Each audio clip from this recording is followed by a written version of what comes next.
Alright, let's just get right into it. Whether you're at UCID, Monash, or literally anywhere in between, there's one thing almost every Aussie uni student gets totally wrong. Yep, it's sleep.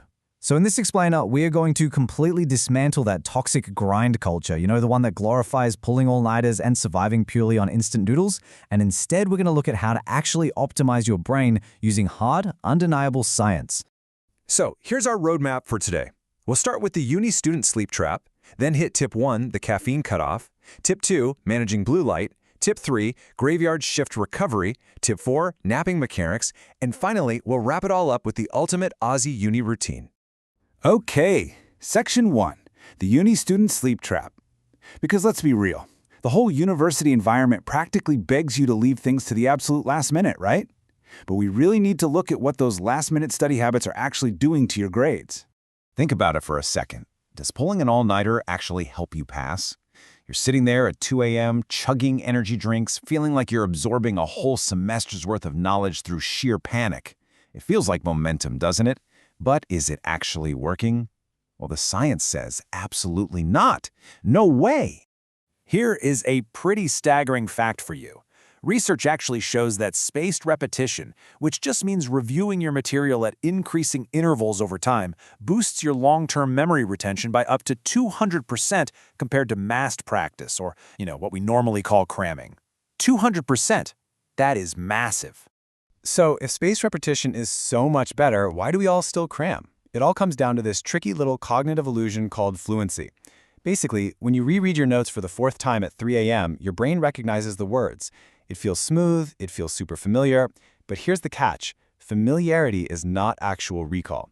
You are only using your working memory. Think of it like a temporary scratch pad in your brain, and that scratch pad completely evaporates within days. And honestly, it gets worse. Studies on total sleep deprivation show that pulling a true all-nighter literally damages the connectivity in your hippocampus. It flat out blocks your episodic memory. And the truly terrifying part of this, even if you sleep perfectly for 2 whole nights right after that all-nighter, that lost episodic memory, it doesn't come back. The damage for that exam period is already done.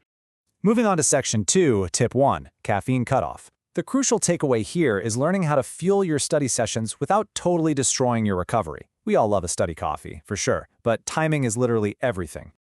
To really understand why, we've got to talk about adenosine. This is the chemical in your brain that naturally builds up all day long to create sleep pressure. Now, caffeine doesn't actually give you magical energy. Nope, it just wedges itself right into your brain's adenosine receptors, essentially holding back the brain's brakes so you just don't feel the tiredness that is still quietly building up in the background. Check this out. Caffeine has a lingering 5 to 6 hour half-life. So let's take a totally normal, seemingly harmless 2 p.m. coffee. If you knock back 200 milligrams at 2 p.m., by 8 p.m., half of it is still just sitting there in your system. By 2 a.m., you've still got 50 milligrams. That's basically a full quarter of a cup of coffee actively circulating in your brain, thinning out your deep, restorative, slow-wave sleep. So to stop this from happening, we need some strict, evidence-based rules of engagement. First off, delay your morning coffee by about 60 to 90 minutes after you wake up. This lets your natural morning cortisol peak clear out first. Second, you need a hard stop on caffeine at least 6 hours before bedtime. Honestly, ideally, you want an 8 to 10 hour runway so your body can totally clear all that caffeine before your head even hits the pillow. Alright, section 3, tip 2, managing blue light. Because it's not just what you drink, It's also what you're staring at during those late evening study sessions. Think about your typical late-night laptop cram session. The blue light blasting from your screen enters your eyes and triggers these specific cells containing melanopsin. That sends a direct signal straight to your brain's master clock, tricking it into thinking the sun is still up. And that aggressively suppresses your natural melatonin production, making it incredibly hard to actually fall asleep when you finally decide to close the laptop. Now I know what you might be thinking.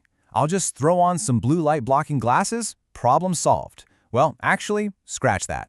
We really need to dismantle this myth. A recent systematic review of randomized controlled trials using real objective actigraphy data found that compared to just wearing clear lenses, these special glasses offer only minor, statistically non-significant improvements in sleep onset and total sleep time. Basically, they are not the magic cure-all marketing makes them out to be. So instead of relying on fancy glasses, you need some systemic behavioral changes. Dim your home lights after 8 p.m. Swap out those super bright overhead LEDs for warm, toned amber or red lamps in your study space. And absolutely make sure you're utilizing screen light filtering software on your devices. You've got to reduce that circadian input right at the source. Next up, Section 4, Tip 3, Graveyard Shift Recovery. Now, for those of you juggling late-night hospitality shifts or, say, warehouse jobs to pay for uni, surviving the graveyard shift requires a totally different level of management. Surviving these night shifts means you need extreme discipline because you are actively fighting your natural biological clock. You essentially must turn your bedroom into a cave, keep it cool, pitch dark, and completely silent. You have to aggressively protect your sleep boundaries from your family or flatmates. And when you get home from a shift, implement a strict 1-hour wind-down routine. No exercise, definitely no checking uni emails. Just wind down, relax, and get to bed. And when you finally have to transition back to a normal daytime schedule for your classes, you've got to do it biologically. The most reliable circadian anchor you have is sunlight.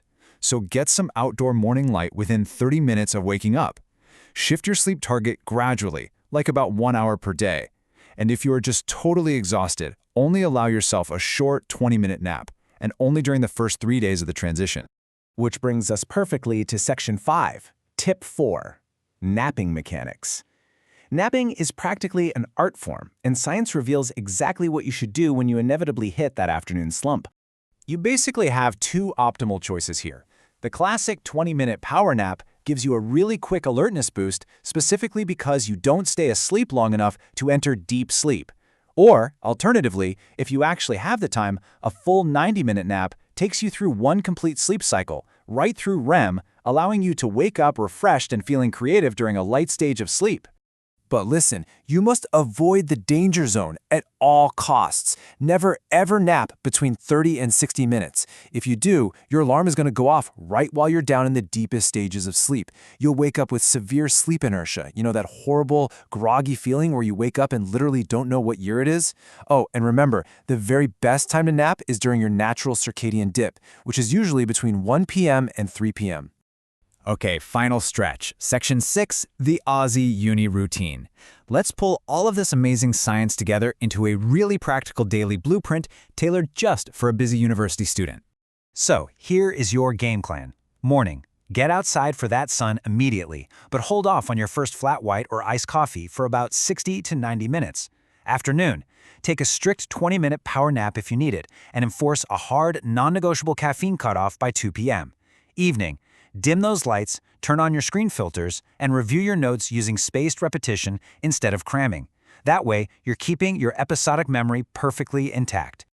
As one of the sources for this explainer perfectly puts it, the real goal is to use physiology plus risk management plus practicality. You've got to stop trying to fight your own biology with sheer willpower and energy drinks. It's time to actually work with your physiological systems. So I want to leave you with this somewhat provocative thought as we wrap up this explainer. Tonight, you have a choice. Are you going to structure your evening to protect your deep sleep and actually encode what you learned today? Or are you going to let the illusion of fluency steal your grades tomorrow? The science has spoken. The rest is completely up to you. Thanks for joining me on this one, and sleep well.